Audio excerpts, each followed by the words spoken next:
누가복음 15장 1절에서 7절까지 함께 한 목소리로 봉독합니다. 모든 세리와 죄인들이 말씀을 들으러 가까이 나오니 바리새인과 서기관들이 수군거려 이르되 이 사람이 죄인을 영접하고 음식을 같이 먹는다 하더라. 예수께서 그들에게 이 비유로 이르시되 너희 중에 어떤 사람이 양 100마리가 있는데 그 중에 하나를 잃으면 99마리를 들에 두고 그 잃은 것을 찾아내기까지 찾아다니지 아니하겠느냐. 또 찾아낸즉 즐거워 어깨에 메고 집에 와서 그 법과 이웃을 불러 모으고 말하되 나와 함께 즐기자. 나의 잃은 양을 찾아내었노라 하리라. 내가 너희에게 이르노니 이와 같이 죄인 한 사람이 회개하면 하늘에서는 회개할 것 없는 의인 99으로 말미암아 기뻐하는 것보다 더하리라. 우리 7절 한 절 한 번 더 봉독합니다. 내가 너희에게 이르노니 이와 같이 죄인 한 사람이 회개하면 하늘에서는 회개할 것 없는 의인 99으로 말미암아 기뻐하는 것보다 더하리라. 예수님은 종종 비유를 들려주셨습니다. 비유는 여러 특징이 있습니다. 말하고자 하는 말을 명확하게 하거나 반대로 감추는 특징이 있습니다. 그렇게 이해하기 쉬울 수도 있고 어려울 수도 있습니다. 비유는 어떤 물체나 인물을 등장시킴으로 그림 언어다라고 할 수도 있습니다. 이 그림 언어는 잊어버리지 아니하고 확실하게 기억하게 하는 특징이 있습니다. 비유는 이야기하고자 하는 말을 깊이 있게 만들어 아주 강력한 메시지를 전달하기도 합니다. 오늘 우리에게 주어진 본문은 예수님의 비유 말씀입니다. 예수님 비유를 통해 뭔가 강력한 메시지, 즉 하나님의 마음을 전하고자 했습니다. 예수님께서 들려주신 비유를 이해하기 위해 예수님 당시의 시대적 배경을 알아야 합니다.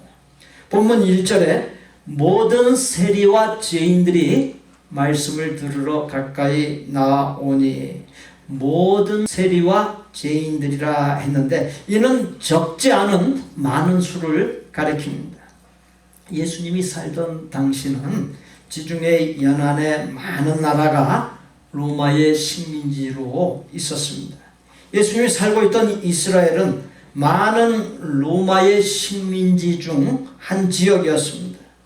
로마는 많은 나라를 식민지 삼아 막대한 세금을 걷어들였습니다.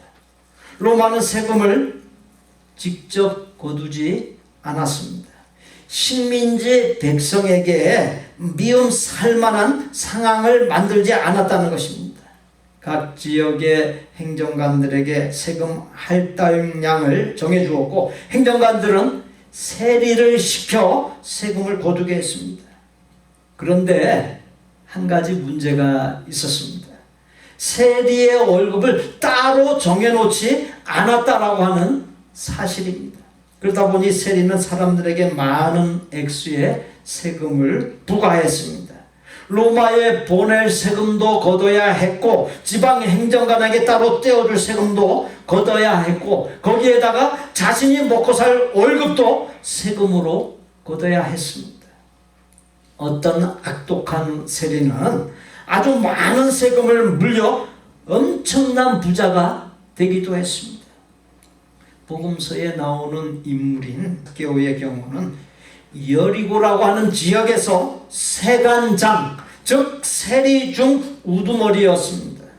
일반 세리와 비교할 수 없는 엄청난 부를 누렸을 것으로 짐작할 수 있습니다. 그래서 예수님 당시에 이스라엘 사람들은 세리를 두려워하면서도 동족의 피를 빨아먹는 사람들로 여겨 굉장히 미워했고 사람 취급조차 하지 않았습니다. 세리와 더불어 예수님을 찾은 또 다른 사람들이 있습니다. 죄인이라고 언급했습니다. 죄인 하면 보통 이 세상에 오고 가는 모든 사람으로 이해를 합니다. 그렇지 않습니까?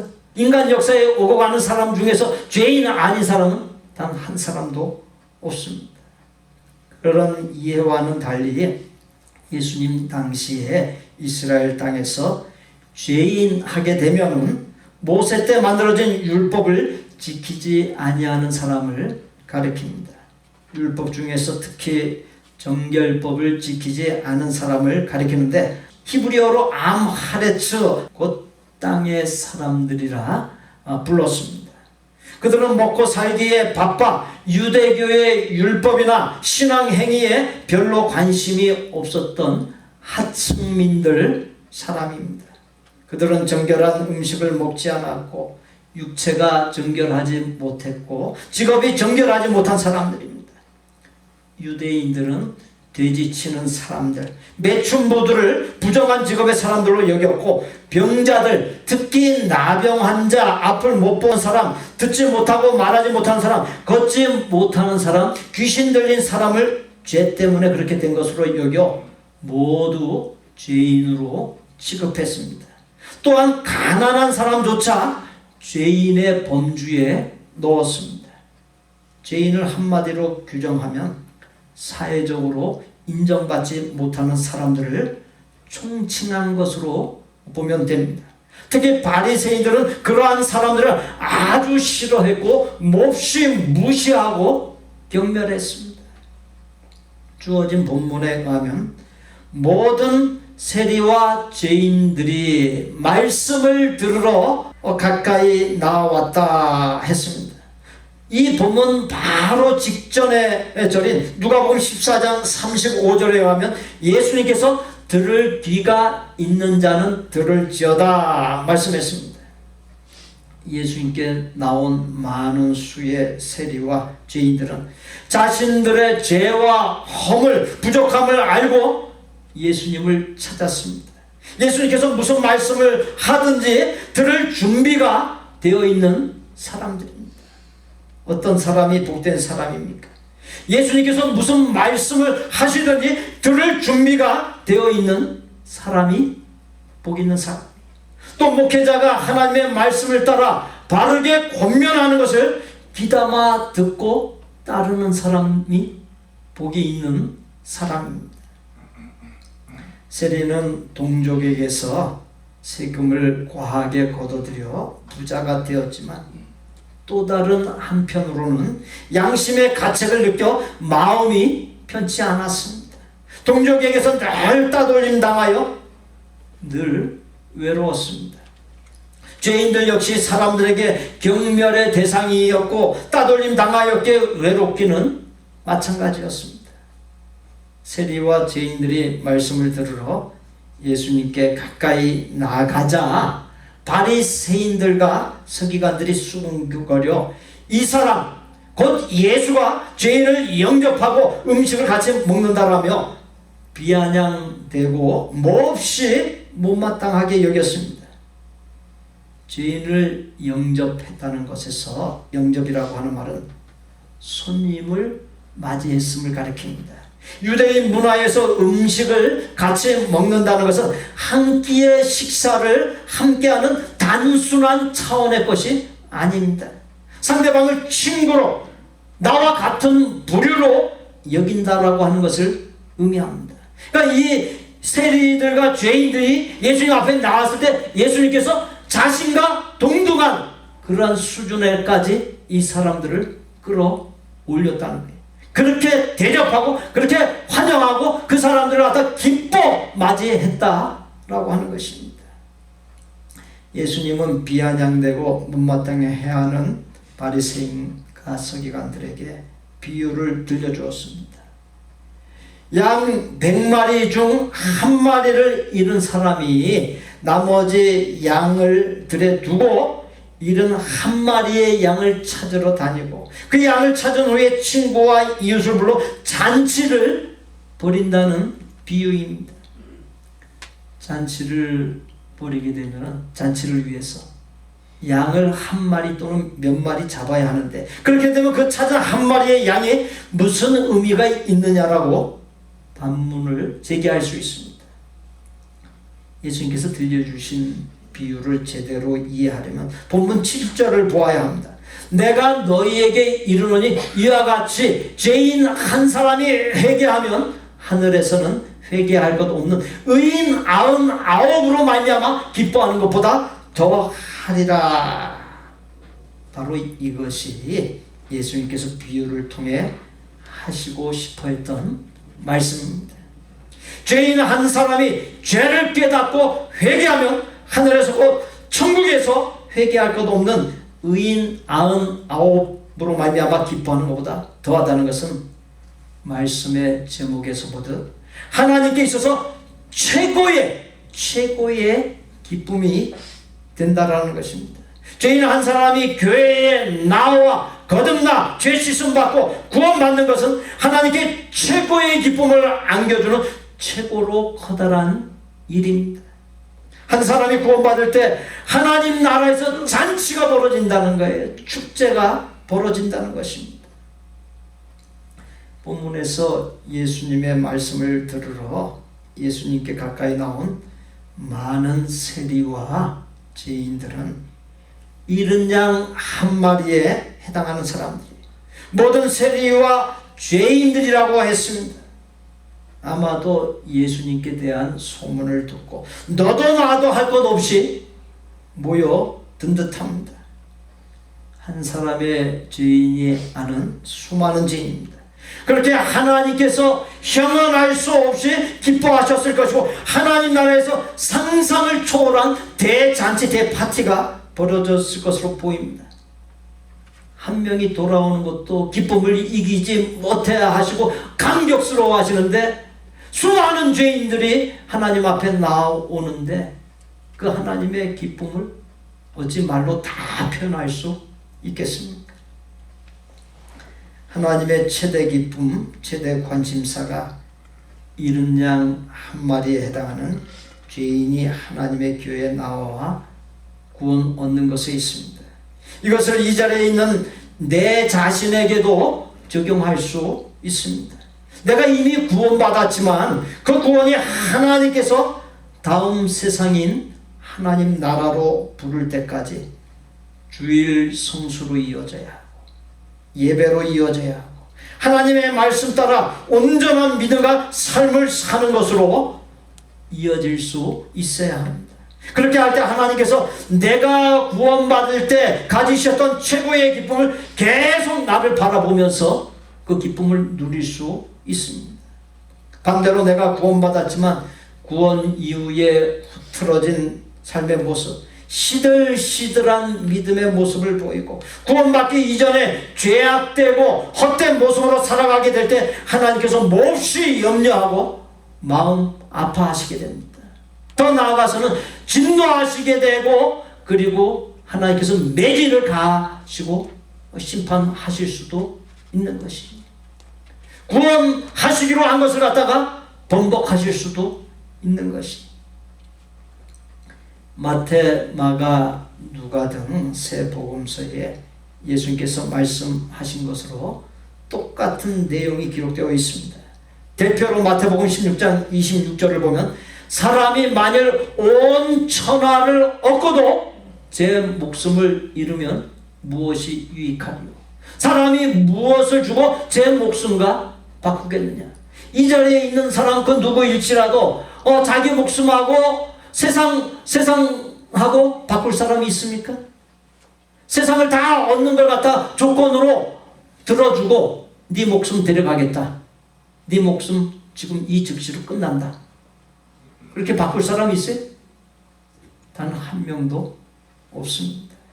창세기 1장과 2장의 기록을 잘 살펴보면 사람을 제외한 만물이 하나님의 말씀으로 창조되었다 했습니다.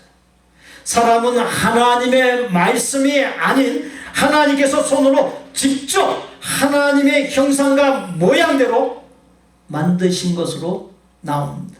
다른 여타이거든 다 하나님께서 말씀으로 다 창조했다 그렇게 나와요. 근데 사람만큼은 말씀으로 창조했다 하지 않았어요.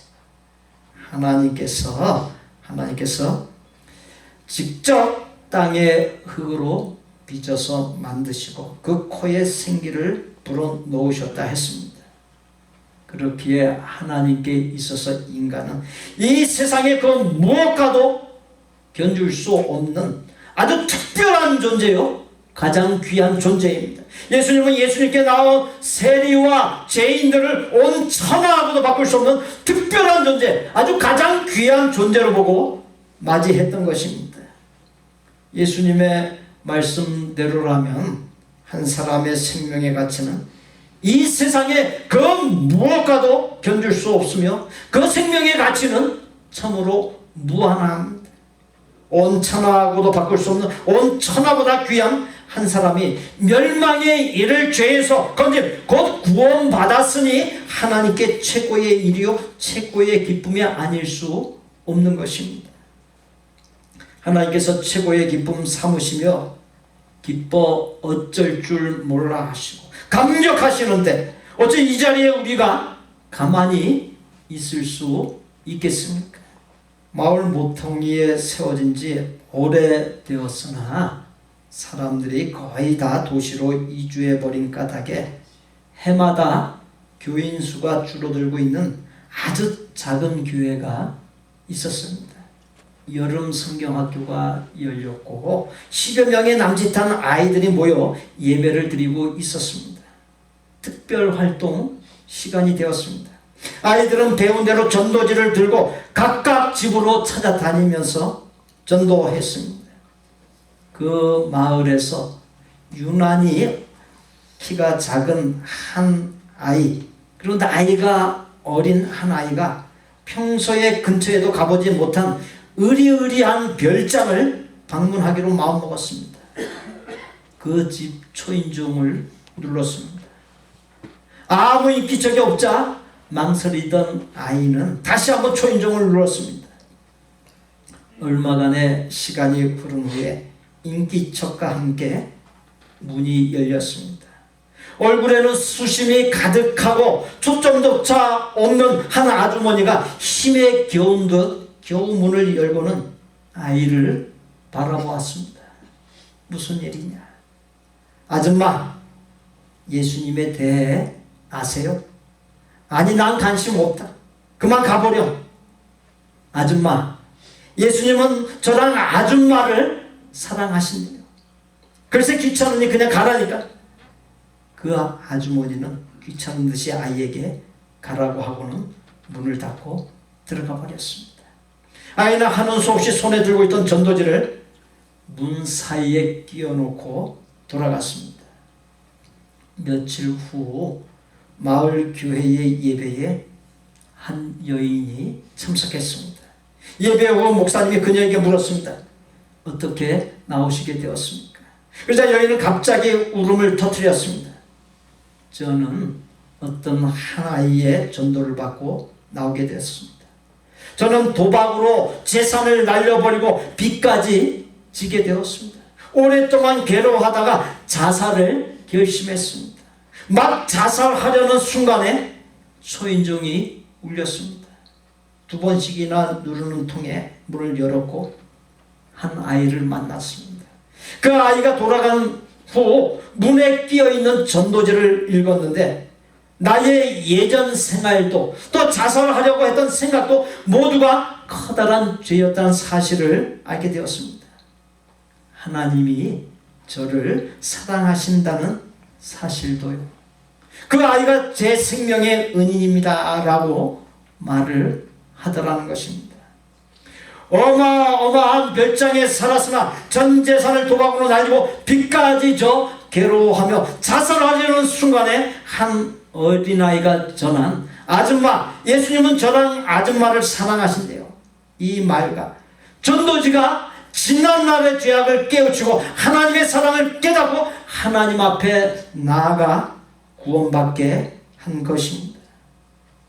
사랑하는 성도 여러분, 올해 2023년 하나님께서 우리 복된 교회와 저와 여러분에게 주신 꿈, 목표, 비전이 죄와 헛된 삶 가운데서 방황하는 영혼 눈 밝혀서 찾아오자입니다. 그것은 하나님께 최고의 기쁨을 안겨주는 꿈이요, 목표요, 비전입니다. 우리는 그 일을 위해 전심전력해서 달려갈 수 있어야 합니다. 그 일이 우리 삶의 최고 관심사가 되어야 하고, 그 일에 성공하고 열매가 있게 하기 위해서 집중하고 하나님께서 내게 주신 목들, 나의 삶의 에너지를 쏟아부을 수 있어야 합니다. 그렇게 하기만 하면, 그렇게 할 때 내 삶에 어떤 일이 일어나겠습니까? 내가 하나님의 뜻을 받들고 하나님의 일을 할 때, 영적인 일에 힘쓰게 될 때 하나님께서 나와 나의 가족, 생업, 건강 등 만사를 책임져 주신다라고 하는 것입니다. 사랑하는 성도 여러분, 제가 누누이 말씀드린 바 있습니다. 이 세상에서 육신적으로 잘 되었으나 영적으로 시들어 있고 영적으로 빈곤해 있으면 그 육신이 받은 복이 헛것이 된다는 것이, 반드시 영적으로 부자가 되는 것이 전제되어야 이 세상에서 육신적으로 받은 복이 의미가 있는 것입니다. 그렇기 때문에 나의 속사람이 어떠한 상태인지, 나의 영적인 상태가 어떠한지를 늘 점검하면서 살 수 있어야 합니다. 그것을 영적으로 깨어있다라는 표현으로 바꾸어 말할 수 있습니다. 영적으로 깨어서 살아야 합니다. 하나님께서 영적으로 깨어있는 사람을 사탄 마귀가 해하지 못하도록 지켜주십니다. 그렇게 영적으로 깨어있는 사람이 복된 사람인 것입니다. 오늘 말씀을 받으시면서 하나님께서 최고로 삼는 일, 하나님의 최고의 기쁨이 천하보다 귀한 한 사람이 죄를 회개하고 구원받는 데 있다는 사실을 기억하고, 나의 삶에서 만나는 한 영혼을 예사로, 그냥 예사로 보아서 안 되고 그냥 무심히 지나쳐서도 안 됩니다. 어떤 상황에 놓여있든 어떤 조건을 갖추었든 어떤 성품의 사람이든지 개의치 아니하고 오직 하나님 앞에 나와 죄를 회개하고 구원에 이르게 하는데 온 마음과 힘을 다할 수 있어야겠습니다. 우리는 현재 교회력에서 주현절을 맞이하여 보내고 있습니다. 주현절은 하나님 자신과 하나님의 구원이 예수 그리스도를 통해 인류에게 나타난 것, 예수 그리스도께서 이 세상에 사람 몸을 입고 오신 것을 기념하는 절기입니다. 마태복음 9장 11절로 13절에 바리새인들이 보고 그의 제자들에게 이르되 어찌하여 너희 선생은 세리와 죄인들과 함께 잡수시느냐. 예수께서 들으시고 이르시되 건강한 자에게는 의사가 쓸데없고 어떤 사람에게는 의사가 쓸데없고 어떤 사람?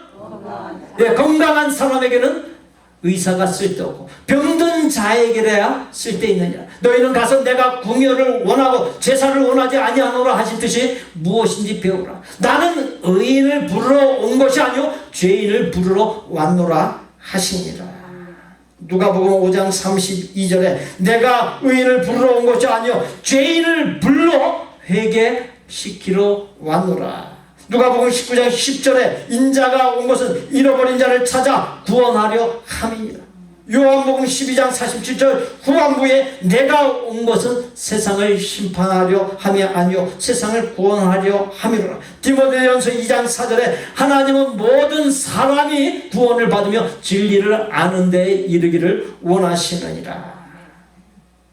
예수님께서 사람 몸을 입고 이 세상에 오신 목적이 잃어버린 영혼인 죄인을 불러 회개시키고 구원하고 구원받은 새 생명을 갖고 하나님을 예배하고 하나님의 기쁨과 영광이 되는 삶, 그 삶을 살게 하기 위함입니다. 우리는 예수님을 따르는 사람들이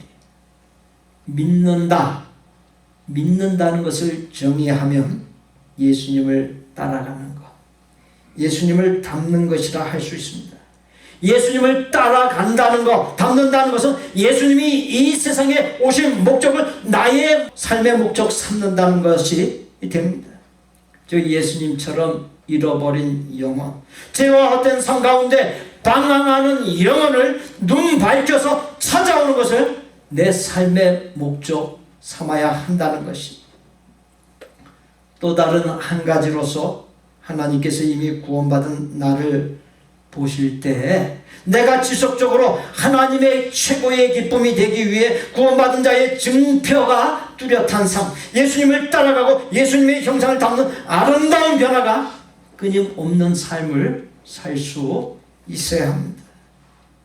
영혼을 구원에 이르게 하고 예수님을 따라 살고 담는 그 두 가지 일을 이루게 하기 위해 하나님께서 나를 먼저 불러 죄인인 것을 깨닫게 하시고 회개하게 하시고 구원에 이르게 해주셨고 이 자리에 있게 해주셨습니다. 또한 이 시간에 하나님께서 나를 복된 교회의 재직과 사역자로 임명해 주셨습니다.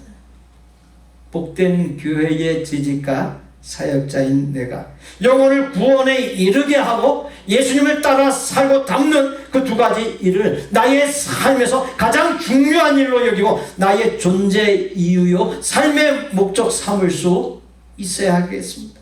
사랑하는 성도 여러분, 그 두 가지 일은 이 세상에 사는 동안 최고의 일입니다. 그 최고의 일을 온 마음과 힘을 다해 이름으로 하나님께 늘 최고의 기쁨을 안겨드리고 하나님께서 기쁨을 이기지 못해 하시며 하늘 문을 여시고 최고의 복들을 나에게 부어주심으로 최고의 복과 기쁨과 영광과 명예가 넘쳐나는 참으로 복된 생이 되시기를 예수님의 이름으로 축복합니다.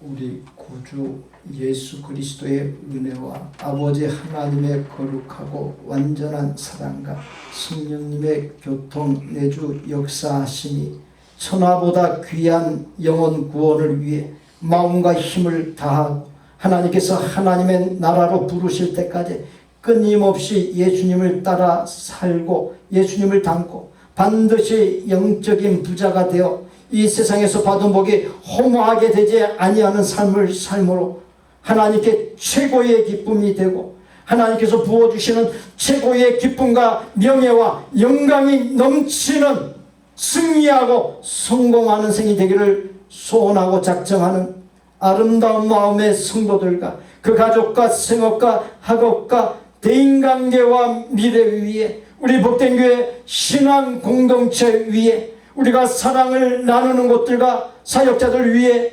이제부터 영원토록 함께 계실지어다. 아멘.